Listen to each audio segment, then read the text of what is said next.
All right, so what I think I'm going to do here is I want to make a couple of videos that will hopefully in more detail explain how to get to the SENTRI lane from Rosarito. And, you know, to a certain extent, even in some places in TJ, or from some places in TJ, I should say. But the point of this series of videos that I want to make for the SENTRI lane is this. There are entry points in the SENTRI lane that are different depending on how much traffic there is to cross the border.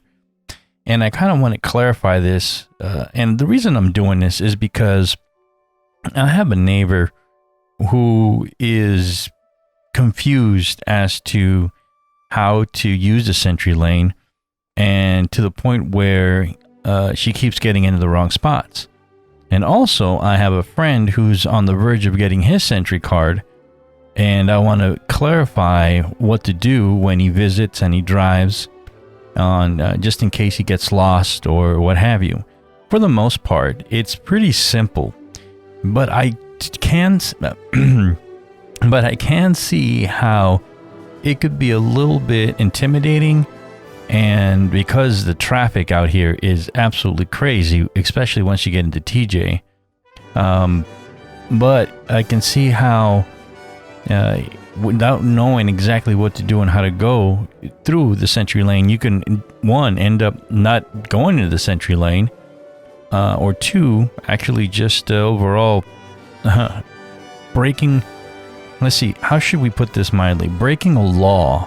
Or looking bad and paying a hefty fine, as I use quotes. But there are ways to do it legally, and this is what I'm going to show you. I'm not going to show you how to get into the line, and first of all, I'm not going to show you how to be a jerk and cut in line where you're not supposed to. And in some of the videos and in some of the series, you'll see people and doing exactly what I don't want you to do. The SENTRI lane is indeed a privileged lane, and no matter how you slice it, if you think it's for special people, it is. It is for people that have, let's just say, endured the process of getting a lane, and it should be used, and we should all treat each other with kindness as we go into the lane. And believe it or not, there's jerks out there who don't follow the golden rule and are just not good people. But for the most part, people that use the SENTRI lane, I've noticed, are we all have the same mindset, and we're all decent human beings for the most part. Today is going to be a perfect example of what to do when the traffic is at a certain point. So as we go through and go out of Rosarito, I don't think I have to explain too much of what's happening here. And I think most of the information is going to be once we hit the toll road. Once we pay our toll and go out into into TJ past Playas and do the loop-de-loop to get onto the international, what they call the international Via Rapida lane. And this is where I think my videos are going to differ from most of the other videos. I don't see, when I first started researching the videos to how to get to the SENTRI lane, I couldn't find any that had my route and how I do it. There was a lot of other ways to get to the SENTRI lane, but what happens with the way that I do it, it allows for you to basically run the entire length of the SENTRI lane and get in wherever the traffic is, wherever the traffic allows you to. From making the immediate U-turn, and you'll see what I'm talking about, and I'll have videos of that later on, to going to the next place and making a U-turn. Going to the next spot and making a U-turn, and going to the final spot where I'll show you differently what you have to do when the line is just really at its max point. So here we go. We're getting ready to pay our fine and go through the lane here. Okay. All right. So here we go. We've paid our toll, and for the most part, this is going to be pretty standard. We go on through, and then we're going to basically hit our little loop-de-loops. One thing I did want to remind you is that when you're going up the toll road, the left lane is for passing only. Stay on the right lane unless you're going to pass someone. I believe that's actually the law here. So if it'll, one, you're doing it right, and two, it will basically keep you from being pulled over at all, right? So you're going to go up the hill here. Stay all the way to the left lane as the other lane ends. You can go straight. What I like to do is get in the middle lane as soon as possible. All right. And you're just going to keep going. And essentially, if you're new, one of the marks you should, landmarks you should see or wait for is the gasoline station, which is coming up here on the right. And then once you get to the top of the hill, you start to go down. Now, reminder, and I'm going to remind you again here, the going downhill, there's actually a speed limit, and you want to adhere to that because they're going to pull you over as much as you can. From the middle lane, if you were to stay on the middle lane, that pretty much just feeds you right into the merging lane to go down the loop-de-loop here, and go down the off-ramp and onto the other highway. So you're just going to do the loop here. And one of the things you want to do is as you merge onto the Via Rapida International from this point, be very careful. Look over your shoulder and merge. You want to slow down at that point. Now from this point, I really suggest that you go the speed limit. The speed limit is 40 miles an hour, essentially starting at about this point, but definitely going down the hill. They have speed traps. They will get you. They will pull you over. And it is a pain in the butt to deal with the cops, all because you didn't adhere to the speed limit. And yes, it is a very slow speed limit for the quote-unquote Via Rapida. It is downhill, and it is less than 40 kilometers per hour. The exact mileage is 60 kilometers per hour, which is 40 miles per hour. I mean 40 miles per hour, in case I misspoke. The limit is 60 kilometers an hour. So as we're going here, and I'm going to freeze the frame here.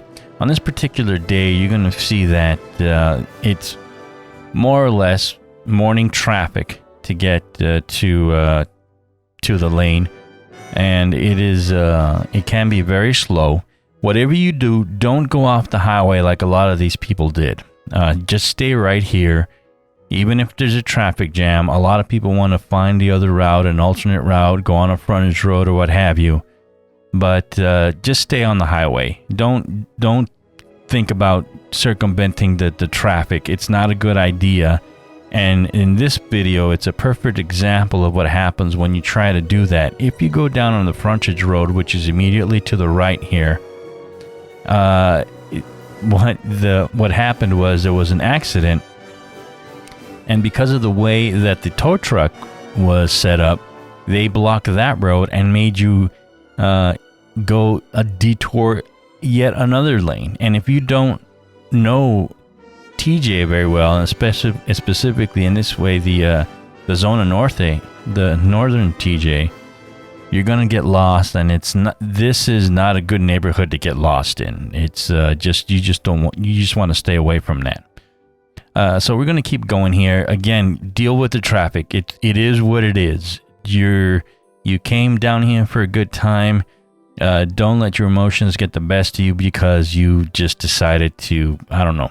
And this is just, practice a lot of inner peace and deal with the traffic.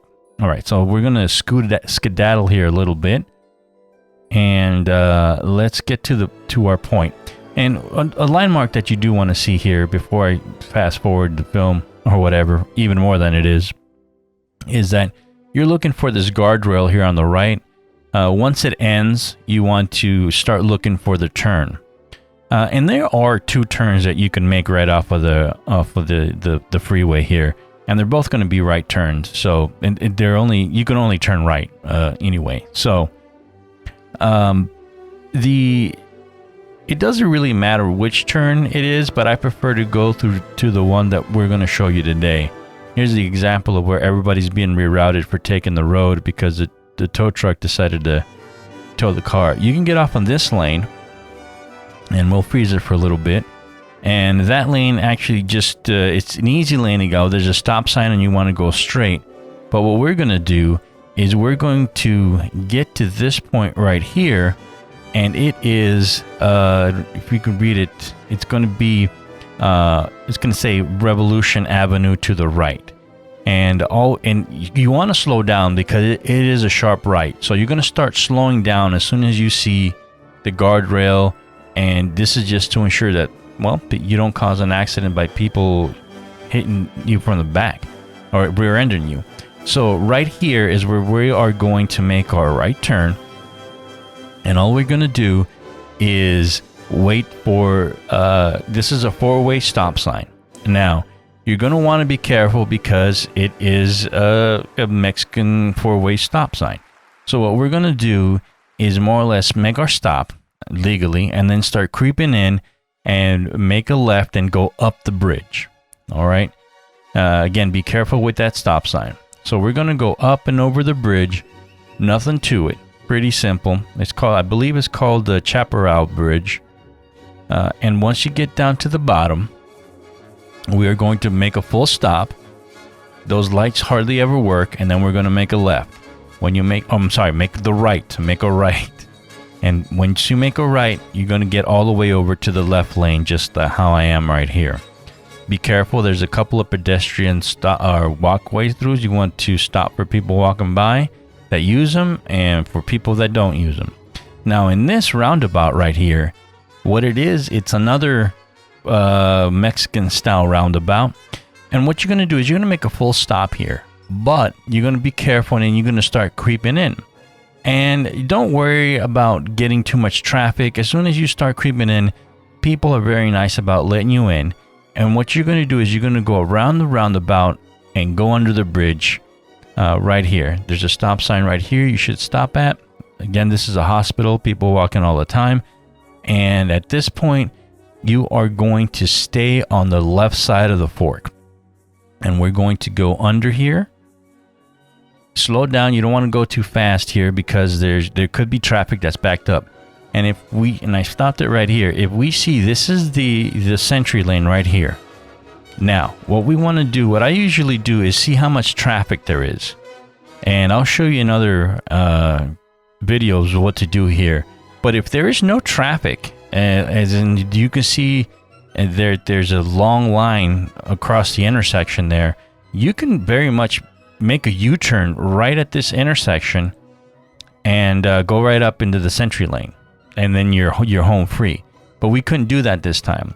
This time we can see here that traffic is backed up here. And it goes and goes, right? But don't worry, and I'll stop it right here. See, this is right where the cars start to get in line. All right. So you cannot cut here. You're going to probably be tempted to make a U-turn right here and there, and this is where the car wash is, and a lot of people like to feign like they're going to go into the car wash and then they don't. But don't. What happens a lot of the times is that the cops are controlling the intersections and allowing a certain amount of cars to go through at a certain amount of time. In this case, that's exactly what's going on, and this would be another place where you would be able to turn around if there were no cars there. You go around this roundabout and come right back down that way. That's the legal way to do it. But in this case, since there's a cop there, they don't let you do that. So only traffic that has been in line from further back will be allowed to go into the SENTRI lane.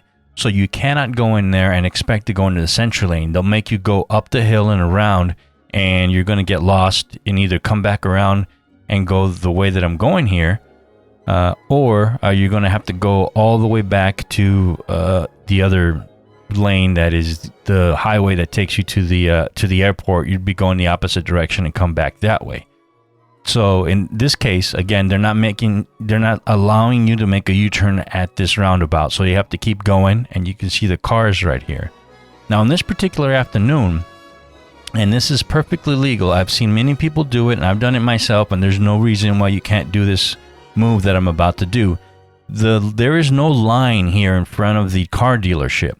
And what we're going to do is actually come to the four-way stop sign. We're going to make a right, and then we're going to make a U-turn on this street. And you could act like, and it's not illegal, you can make the turn here. I'm painting like I'm going to go there and then make the U-turn. And then you're going to go to the four-way stop sign, and as easy as can be, and do the four-way stop sign, and then boom, you get right in line, and this is the SENTRI lane. And on this particular day, if this is your first time seeing how many cars are in a SENTRI lane, don't worry. And you'll get people being in the lanes, and they need to go on another lane. The issue with the SENTRI lane being here, as that car got in front of me, is that there's traffic that wants to go through certain places that has nothing to do with the SENTRI lane. And so you will be dealing with people, and if somebody wants to get in front of you or cut in line to do something else, you know what? Let them. You're already in the SENTRI lane. You're already saving a bunch of time. By the time I got in the SENTRI lane here, from this point forward, it's about 15 to 20 minutes. And you can see the police officer there controlling the traffic, and sees one person try to get in there. As you can see that the officer told him to keep going. They're not going to allow you to cut in line as much as they can. Today when I crossed, and this happened, obviously, this is a past video that I'm working on, but today when I crossed, there was no one there, and people were cutting in line, and there should have been a cop there. This is my point. And there's people that were cutting, and they shouldn't have been, but today wasn't bad. The traffic flow was okay. So as this is the car wash I was talking about, where some people want to act like they're going into, or into the parking lot on this side, and actually just turn right in line and cut. That's a no-no. When there are days when there is super heavy traffic, there will be police officers all up and down this road so that people don't make U-turns and cut. I don't know if that happened today, but there are people that do it all the time. And again, there's no reason to get mad or angry. You see, that car is a perfect example of someone that was stuck in traffic that didn't have anything to do with the SENTRI lane, and they're actually going into the Libertad neighborhood. So, it doesn't really matter if somebody cuts in front of you. It doesn't take that much time out of your day, and I just wanted to more or less relay that information to you. Don't get angry. And if people, today was another day where someone was being a jerk and actually crossed the yellow tape to get into the SENTRI lane, and he got scolded. But at the end of the day, once you're in the barriers into the SENTRI lane, and I'll show you what I'm talking about, into the proper SENTRI lane, there really isn't much that the police officer can do other than try to halt all traffic, get you out, and then get a somehow, if there are no cars back there, to get the car out. I don't know how they would do that, but I'm sure they have their ways. So anyway, from this point forward, it's really easy. There's just maybe one other thing that I want to show you here, and that's when when you get to the front of this line, before you cross into the actual, let's just say, the final section of the SENTRI lane over there, you kind of do want to be careful. While the police officer, and they're not real cops, they're just more like transit cops. While the transit officer allows you to come in, you still want to be careful with the people crossing the opposite direction and perpendicular, because it gets kind of crazy right there. And this is it. This is the final section. We've gone through, and we are now just waiting in line to get into the SENTRI lane. And from here, it takes about 10 minutes to get and cross the border. I hope this was helpful. Leave me some comments if you have any questions on how this process goes. Again, the other series, what I'm going to show you is when the line gets even further away. What I do want to do is make sure that you're doing it legally and that you are not breaking any laws and not getting fined just before you're getting ready to cross back and go home. So, this is it. If you have any questions or concerns, let me know. And, have a good one.